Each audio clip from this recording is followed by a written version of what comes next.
दोस्तों आज के वीडियो में हम जानेंगे कि आप किसी भी पेंशनर की पेंशन किस तरह से बढ़ा सकते हैं। इसके अलावा दोस्तों किस किस स्थिति में आप पेंशनर की पेंशन बढ़ा सकते हैं। दोस्तों आज के वीडियो में हम उन्हीं कंडीशन के बारे में बात करेंगे जो हमारे सामने ज़्यादातर आती है, जिन कंडीशन में हमें पेंशन बढ़ाने की ज़रूरत पड़ती है। तो दोस्तों पहली कंडीशन ये है कि अगर किसी को वृद्धा पेंशन मिल रही है और उसकी उम्र ज़्यादा हो गई है और अब आप उसकी पेंशन बढ़ाना चाहते हो। फॉर एग्जाम्पल आप मान लीजिए उसे 750 रुपये मिल रहे हैं और आप उसके 1000 रुपये करना चाहते हो। ऐसी स्थिति में आप किस तरह से उनकी पेंशन को बढ़ा सकते हो। दूसरी कंडीशन ये है दोस्तों कि किसी को अगर वृद्धा पेंशन मिल रही है, फॉर एग्जांपल किसी महिला को वृद्धा पेंशन मिल रही है और उसके पति की डेथ हो जाती है, तो वो इसी पेंशन के साथ अगर विधवा पेंशन भी ऐड कराना चाहे तो किस तरह से उसकी पेंशन बढ़ सकती है और किस तरह से वो विधवा और वृद्धा पेंशन दोनों को एक साथ पा सकती है। तो ये दो कंडीशन है। तीसरी कंडीशन ये है दोस्तों कि अगर कोई विकलांग और विधवा पेंशन पा रहा है, यानी कि या तो विकलांग पेंशन पा रहा है या फिर विधवा पेंशन पा रहा है और उसकी उम्र ज्यादा हो जाती है, यानी कि वृद्धावस्था पेंशन के लायक उसकी उम्र हो जाती है, तो इस कंडीशन में उस पेंशनर को वृद्धा पेंशन भी साथ में किस तरह से दिलाई जा सकती है। इसके अलावा दोस्तों जो चौथी कंडीशन है वो ये है कि अगर किसी को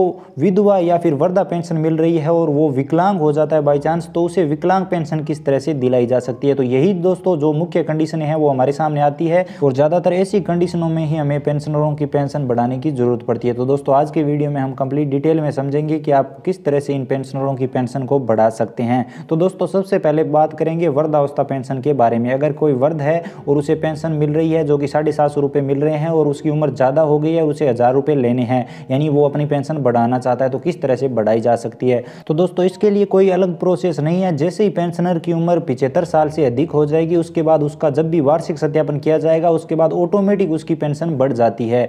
अगर बाई चांस वार्षिक सत्यापन में उस पेंशनर की पेंशन नहीं बढ़ती है तो वार्षिक सत्यापन करवाने के बाद उसकी स्लिप और उसके साथ आधार कार्ड और जन आधार कार्ड की फोटोकॉपी लगा लेनी है और ये सारे डॉक्यूमेंट आपको आपकी पंचायत समिति में ले जाने हैं। पंचायत समिति में ये डॉक्यूमेंट ले जाकर जमा करवा देने हैं और उन्हें पेंशन बढ़ाने के लिए कहना है। उसके बाद वो आपकी उम्र देखेंगे, अगर उम्र उस लायक है कि आपको अधिक पेंशन मिले तो निश्चित ही आपकी पेंशन वहाँ पर बढ़ा दी जाएगी।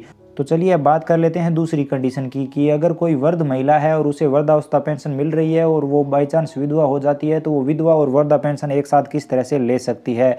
तो ऐसी कंडीशन में दोनों पेंशन एक साथ लेने के लिए आपको जन आधार कार्ड अपडेट करना होगा, क्योंकि दोस्तों आपने देखा होगा कि पेंशन में सारी डिटेल जन आधार कार्ड से ऑटोमेटिक आती है। जब भी आप नई पेंशन के लिए आवेदन करते हैं तो वहां पर भी जन आधार कार्ड की डिटेल आती है और जब आप पेंशन का वार्षिक सत्यापन करते हैं तो वहां पर भी जन आधार कार्ड की डिटेल आती है। तो आपको जन आधार कार्ड में विवाहित के स्थान पर विधवा करना होगा। उसके बाद जैसे ही जन आधार कार्ड अपडेट हो जाएगा उसके बाद उस पेंशनर का वार्षिक सत्यापन किया जाएगा तो उसमें उसे दोनों पेंशन मिलने लग जाएगी।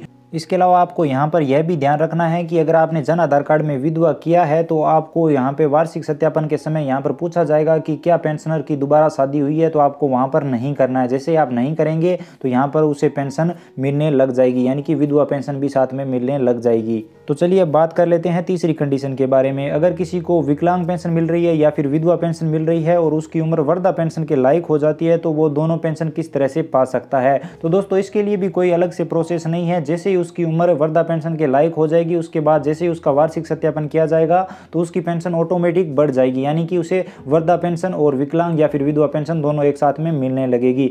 इसके अलावा दोस्तों इसमें भी अगर कोई दिक्कत आती है, यानी कि उस पेंशनर की उम्र वृद्धावस्था पेंशन के लायक हो गई है और वार्षिक सत्यापन में उसकी पेंशन नहीं बढ़ती है, तो आपको आपकी पंचायत समिति से संपर्क करना होगा।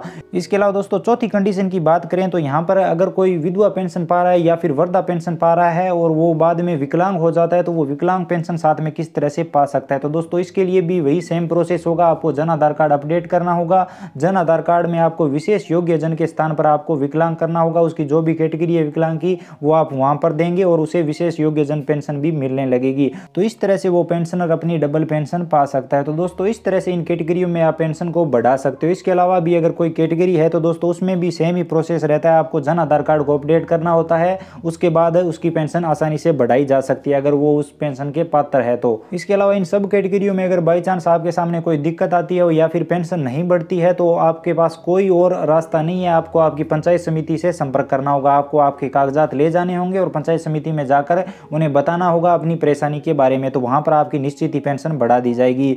तो दोस्तों यही तरीका होता है किसी भी पेंशनर की पेंशन बढ़ाने का। उम्मीद करता हूं जानकारी पसंद आई होगी। अगर वीडियो पसंद आया तो लाइक कर दीजिए, शेयर कर दीजिए और चैनल पे नए हो तो चैनल को सब्सक्राइब करके बेल आइकन जरूर प्रेस करें। इसके अलावा अगर आपके मन में कोई सवाल या सुझाव है या फिर कोई कंफ्यूजन है तो वीडियो के कमेंट में जरूर बताएं। धन्यवाद दोस्तों।